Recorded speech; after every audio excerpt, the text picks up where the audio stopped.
नमस्कार मित्रांनो, इलेक्ट्रॉनिक मित्र या चॅनेलवर तुम्हा सर्वांचे पुन्हा एकदा स्वागत.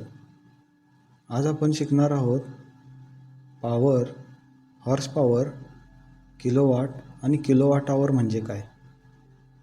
सर्वप्रथम आपण जाणून घेऊयात पॉवर म्हणजे काय.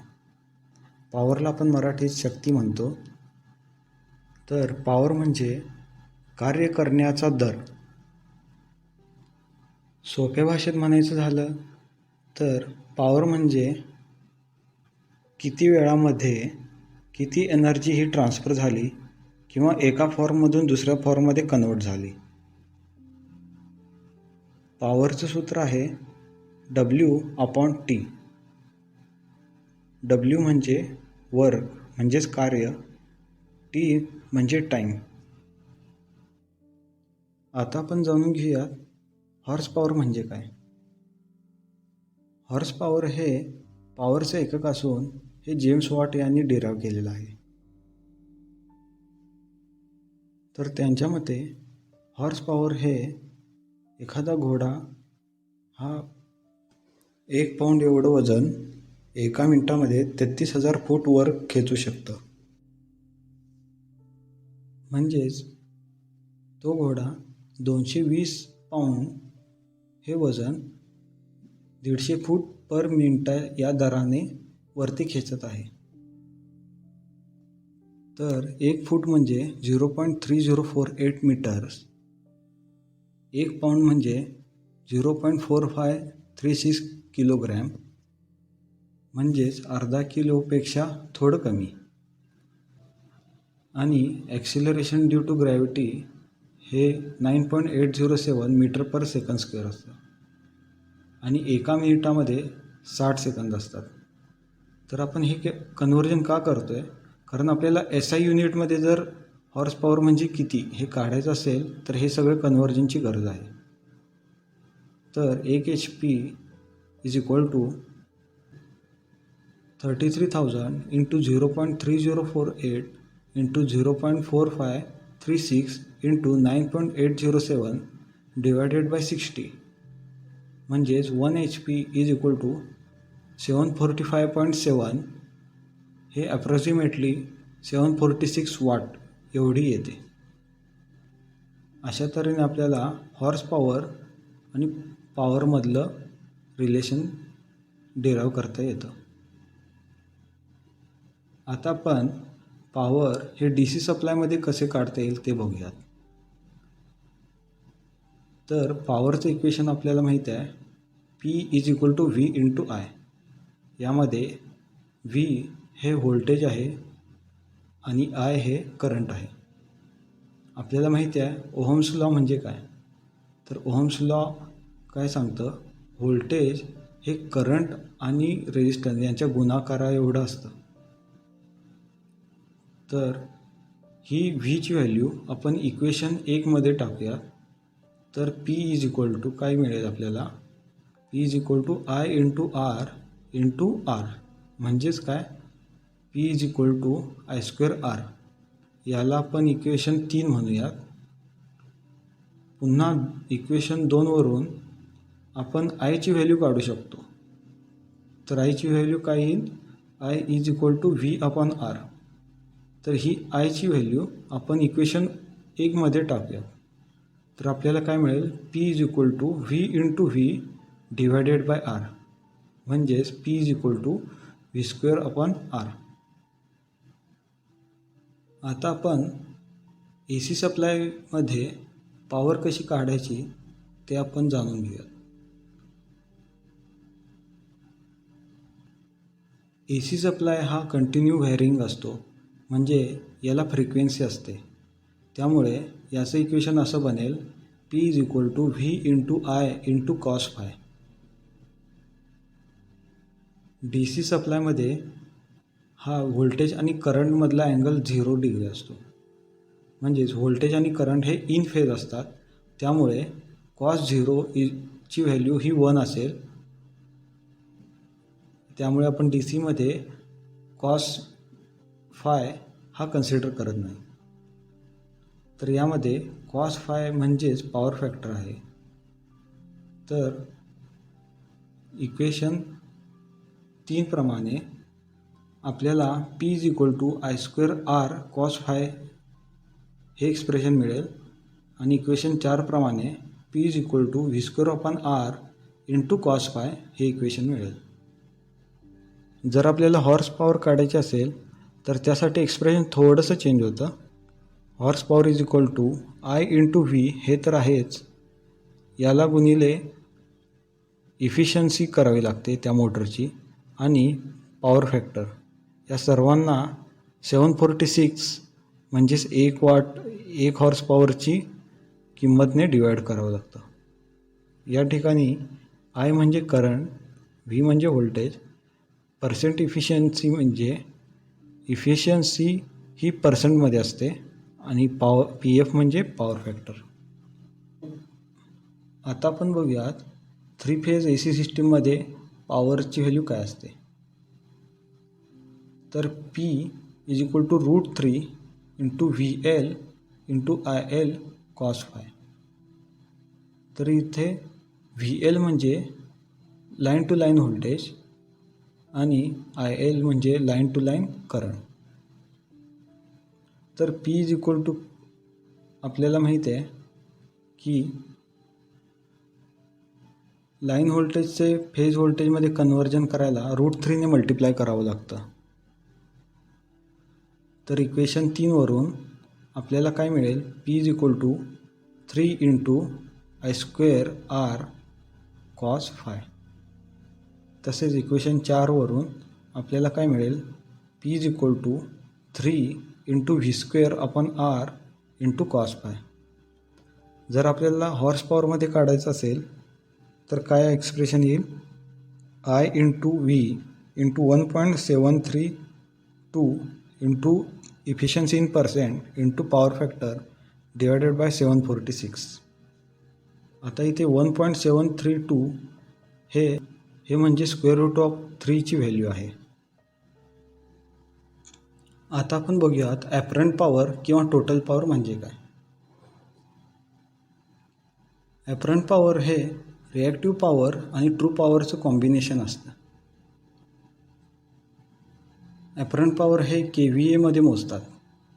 तर चित्रामध्ये दाखवल्याप्रमाणे S म्हणजे कर्ण हे ॲपरंट पॉवर आहे आणि Q हे रिॲक्टिव्ह पॉवर आहे आणि P म्हणजे त्रिकोणाचा बेस हे रिअल पॉवर आहे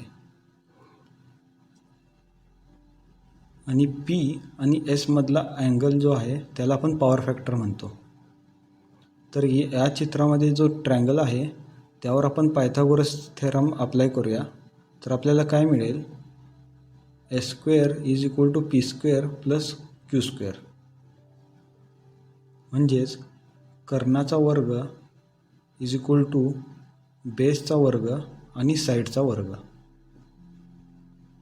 मग आपल्याला Sची व्हॅल्यू काढायचं असेल तर दोन्ही साईडला आपल्याला वर्गमूळ घ्यावं लागेल. मग आपल्याला काय मिळेल, S = √P² + Q². म्हणजेच apparent power = active power square + reactive power square. Equation number 5. आता आपण बघूयात ॲक्टिव्ह पॉवर म्हणजे काय. ॲक्टिव्ह पॉवरला ट्रू पॉवर आणि रिअल पॉवरसुद्धा म्हणतात. ॲक्टिव्ह पॉवर ही ॲक्च्युअल पॉवर असते जी लोडला ट्रान्सफर केली जाते. इथे उदाहरणार्थ ट्रान्सफॉर्मर, इंडक्शन मोटर आणि जनरेटर हे लोड म्हणून कन्सिडर केले आहेत. आता ॲक्टिव्ह पॉवरचा फॉर्म्युला काय आहे, P = V × I × cos phi. Active power हे किलोवॉटमध्ये मेजर करतात. इक्वेशन 5 वरून आपण असं लिहू शकतो, active power = apparent power square - reactive power square. Purely resistive load असेल, उदाहरणार्थ इनकॅन्डेसेंट लॅम्प, ज्याचा पॉवर फॅक्टर कायम 1 असतो, म्हणजेच व्होल्टेज आणि करंट यांच्यातला अँगल हा 0 डिग्री असतो आणि यांची ॲक्टिव्ह पॉवर ही DC सप्लाय सारखीच सेम असते. म्हणजे यामध्ये cos phi ला निग्लेक्ट केलं असतं. कारण व्होल्टेज आणि करंटमध्ये अँगल हा 0 डिग्री असतो आणि कॉस 0ची व्हॅल्यू ही ऑलवेज 1 असते. आता आपण बघूयात रिॲक्टिव्ह पॉवर म्हणजे काय. रिॲक्टिव्ह पॉवरला युजलेस पॉवर आणि वॉटलेस पॉवरसुद्धा म्हणतात. रिॲक्टिव्ह पॉवर ही सोर्स आणि लोड यांच्यामध्ये कायम मूव्ह होत असते. याचाच अर्थ रिॲक्टिव्ह पॉवर ही एनर्जीला पहिला स्टोअर करते आणि नंतर मॅग्नेटिक फील्ड आणि इलेक्ट्रोस्टॅटिक फील्डमध्ये रिलीज करते. मॅग्नेटिक फील्डमध्ये म्हणजेच इंडक्टर आणि इलेक्ट्रोस्टॅटिक फील्ड म्हणजेच कपॅसिटर. रिॲक्टिव्ह पॉवर ही इंडक्टिव्ह लोडसाठी पॉझिटिव्ह असू शकते आणि कपॅसिटिव्ह लोडसाठी निगेटिव्ह असू शकते. इंडक्टिव्ह लोड म्हणजे मोटर, कॉन्टॅक्टर वगैरे. कपॅसिटिव्ह लोड म्हणजेच बॅटरी, कपॅसिटर इत्यादी. रिॲक्टिव्ह पॉवर हे VAR मध्ये मोजली जाते, म्हणजेच व्होल्टेज, करंट, रिॲक्टिव्ह. रिॲक्टिव्ह पॉवरचा फॉर्म्युला आहे Q = V × I × sin θ. Equation 5 वरून आपण असं म्हणू शकतो, reactive power = apparent power square - true power square. तर ॲक्टिव्ह, रिॲक्टिव्ह, ॲपरंट पॉवर जाणून घेण्यासाठी सगळ्यात बेस्ट एक्झाम्पल म्हणजे हा बिअरचा ग्लास. यामध्ये पूर्ण ग्लास म्हणजे ॲपरंट पॉवर आणि फक्त बिअर म्हणजे रिअल पॉवर आणि वरचा जो फेस आहे, जो आपल्याला कोणत्याही गरजेचा नाही आहे, तो म्हणजे रिॲक्टिव्ह पॉवर. जर या ग्लासमध्ये फेसच जास्त असेल आणि बिअर फार कमी असेल तर याला आपण युजलेस म्हणतो. म्हणूनच रिॲक्टिव्ह पॉवरला आपण युजलेस पॉवर असे म्हणतो. आता आपण बघूयात kWh म्हणजे काय. kWh म्हणजे किलोवॉट आवर. kWh हे बिलिंग युनिट म्हणून वापरलं जातं. म्हणजे कंझ्युमरने किती एनर्जी एका महिन्यात कंझ्युम केली, एका महिन्यात, एका दिवसात किंवा एका तासात. 1 किलोवॉट आवर म्हणजे 3600 किलो जूल्स म्हणजेच 3.6 मेगा जूल. तसेच 1 किलोवॉट आवर म्हणजेच 1000 वॉट गुणिले 1 तास, ज्यालाच आपण 1 युनिट असे म्हणतो. हे आपण एका उदाहरणाने समजून घेऊ. समजा आपल्या घरची जी इस्त्री आहे त्याचं वॉटेज 1000 वॉट आहे, म्हणजेच 1 किलोवॉट. जर ती आपण कंटिन्युअस 1 तास आपण त्याला वापरली तर तो 1 युनिट इलेक्ट्रिसिटी कंझ्युम करतो. दुसरं उदाहरण बघूयात. समजा आपल्या घरी 100 वॉटचा एक दिवा आहे, तो कंटिन्यू मी 10 तास चालू ठेवला तर 1 किलोवॉट आवर म्हणजेच 1 युनिट एवढी इलेक्ट्रिसिटी मी कंझ्युम केली. पुन्हा समजा तोच दिवा मी 20 तासांसाठी चालू ठेवला तर 2 किलोवॉट आवर म्हणजेच 2 युनिट एवढी इलेक्ट्रिसिटी कंझ्युम झाली. आता आपण बघूयात थेरोटिकली एनर्जी बिल कसे जनरेट करता येतात. आता या चित्रात दाखवल्याप्रमाणे पहिल्या कॉलममध्ये अप्लायन्सची नावं आहेत, दुसऱ्यामध्ये वॉटेज, तिसऱ्यामध्ये किती क्वांटिटी आहेत, चौथ्यामध्ये एका दिवसात ते किती तास चालू राहतात. तर इनकॅन्डेसेंट लॅम्प हा 100 वॉटचा आहे. असे 10 दिवे आहेत आणि ते दर दिवशी 10 तास चालू राहतात. कूलर आहे 1500 वॉटचा, एकच आहे पण तो 5 तास चालू राहतो दिवसा. मिक्सर ग्राइंडर आहे, त्याचं वॉटेज 1000 आहे, एकच आहे आणि दिवसातून 1 तास चालू राहतो. चौथं म्हणजे ट्यूबलाईट आहेत, त्याचं वॉटेज आहे 40. अशा 5 ट्यूबलाईट दिवसाला 5 तास चालू राहतात.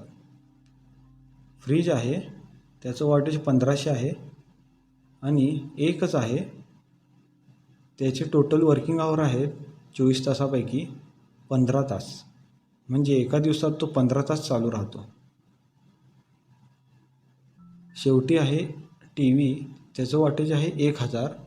एकच टी व्ही आहे पण तो दिवसा 5 तास चालतो. तर सर्वात आधी आपण प्रत्येकाचं लोड काढून घेऊ, म्हणजेच किलोवॅट. तर इनकॅन्डेसेंट लॅम्पचं 100 वॉट आहे, तसे 10 दिवे आहेत व टोटल 1 किलोवॅट एवढा लोड झाला. एक कूलर आहे 1500 वॉटचा. मिक्सर ग्राइंडर एकच आहे पण त्याचं वॉटेज 1 किलोवॅट आहे. 5 ट्यूबलाईट आहेत प्रत्येकी 40 वॉटच्या, त्यांचा लोड होईल 200 वॉट.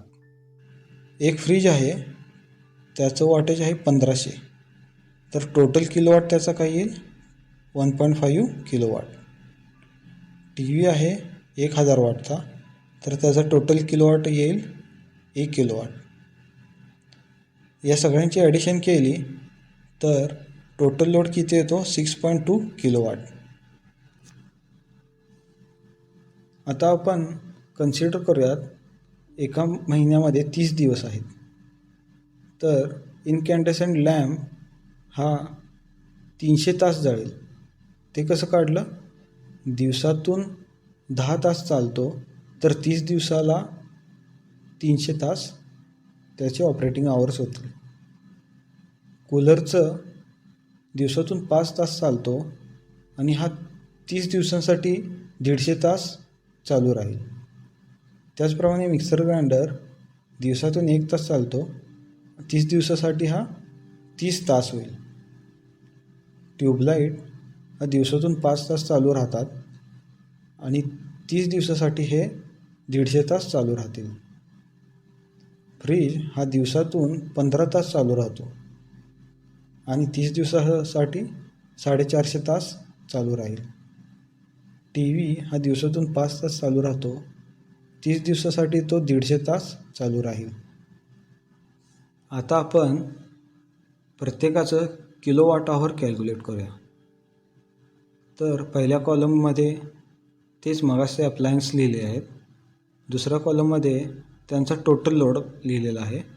जसं की इनकॅन्डेसेंट लॅम्पचा लोड आहे 1 किलोवॅट, कूलरचा लोड आहे 1.5 किलोवॅट, मिक्सर ग्राइंडरचा लोड आहे 1 किलोवॅट, ट्यूबलाईटचा लोड आहे 0.2 किलोवॅट, फ्रीजचा लोड आहे 1.5 किलोवॅट, टी व्हीचा लोड आहे 1 किलोवॅट. तिसऱ्या कॉलममध्ये टोटल आवर्स त्यांचे दिलेले आहेत. जसं की इनकॅन्डेसेंट लॅम्प आहे ते 300 तास चालू राहील, कूलर 150 तास, मिक्सर ग्राइंडर 30 तास, ट्यूबलाईट 150 तास, फ्रीज 450 तास, टी व्ही 150 तास. तर प्रत्येकाचं टोटल किलोवॅट काढलेलं आहे. इनकॅन्डेसेंट लॅम्पचं 1 गुणिले 300 म्हणजे 300 किलोवॅट आवर, कूलरचं 225 किलोवॅट आवर, मिक्सर ग्राइंडरचं 30 किलोवॅट आवर, ट्यूबलाईटचं 30 किलोवॅट आवर, फ्रीजचं 675 किलोवॅट आवर आणि टी व्हीचं 150 किलोवॅट आवर. तर टोटल येते आपली 1410. म्हणजेच 30 दिवसामध्ये सगळे अप्लायन्स मिळून 1410 युनिट कन्झ्युम करतात. आणि समजा एका युनिटची किंमत ही 7.5 रुपये असेल तर 1410 युनिटची किंमत ही 10,575 रुपये एवढी होईल. म्हणजेच कन्झ्युमरला 10,575 रुपये हे इलेक्ट्रिसिटी बोर्डला द्यावे लागतील. आता आपण जाणून घेऊया की ॲक्च्युली बिल जनरेट कसं करतात, कोणत्या बेसिसवर इलेक्ट्रिसिटी कंपनी ही कन्झ्युमरला बिल देते. इलेक्ट्रिसिटी कंपनी ही KWH म्हणजेच मीटर रिडिंगवरून बिल जनरेट करते.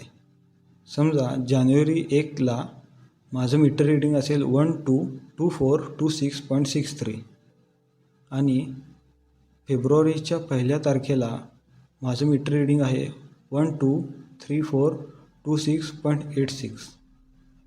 तर इलेक्ट्रिसिटी कंपनी काय करते, end meter reading minus start meter reading यांचा डिफरन्स घेते. म्हणजेच 123426.86 minus 122426.63 is equal to 1000.23 units. दुसऱ्या शब्दात फेब्रुवारीच्या 1 तारखेचं जे रीडिंग आहे त्यातून जानेवारीचं 1 तारखेचं जे रीडिंग आहे ते वजा केलं जातं आणि जे रीडिंग येतं ते म्हणजे कंझ्युमरचं जानेवारी महिन्याचं कन्झम्पशन झालं. आणि इलेक्ट्रिसिटीचा रेट म्हणजे 1 युनिटचा रेट 7.5 रुपये असेल तर त्या कन्झम्पशनला 7.5ने मल्टिप्लाय केलं जातं आणि जी अमाऊंट येईल ते म्हणजे कंझ्युमरचं त्या महिन्यातलं बिल. अशा तऱ्हेने इलेक्ट्रिसिटी जी कंपनी आहे ती मीटर रीडिंगवरून बिल जनरेट करते, ना की टोटल लोडवरून. आता आपण बघूयात काही महत्त्वाचे प्रश्न. तर पहिला प्रश्न, पॉवर म्हणजे काय आणि त्याचं सूत्र एक्सप्लेन करा. दुसरा प्रश्न, एका HP मध्ये किती वॉट असतात. तिसरा प्रश्न, DC सप्लायमध्ये पॉवर फॅक्टर आपण कन्सिडर का नाही करत. चौथा प्रश्न, AC सिस्टीममध्ये सिंगल फेज AC सिस्टीममध्ये पॉवर हे वेगवेगळ्या फॉर्ममध्ये एक्सप्लेन करा. पाचवा प्रश्न, 3 फेज AC सिस्टीममध्ये पॉवरचे वेगवेगळे फॉर्म एक्सप्लेन करा. सहावा प्रश्न, लाईन व्होल्टेज आणि फेज व्होल्टेजमध्ये रिलेशन काय जर सप्लाय 3 फेज AC सिस्टीम असेल त्यावेळी. सातवा प्रश्न, ॲपरंट पॉवर एक्सप्लेन करा आणि त्याचा फॉर्म्युलासुद्धा एक्सप्लेन करा. सातवा प्रश्न, ॲपरंट पॉवर म्हणजे काय आणि त्याचा फॉर्म्युला काय आहे. आठवा प्रश्न, रिॲक्टिव्ह पॉवरचं युनिट काय आहे. नववा प्रश्न, KWH म्हणजे काय. दहावा प्रश्न, रिॲक्टिव्ह पॉवर हे कोणत्या लोडमुळे तयार होतो. हे आहेत तुमचे 10 प्रश्न. याचे उत्तरं तुम्ही कमेंट बॉक्समध्ये कमेंट करा आणि व्हिडिओ आवडला असेल तर लाईक करा, मित्रांमध्ये शेअर करा आणि या चॅनलला सबस्क्राईब करा. आणि तुम्हा सर्वांचे खूप खूप आभार.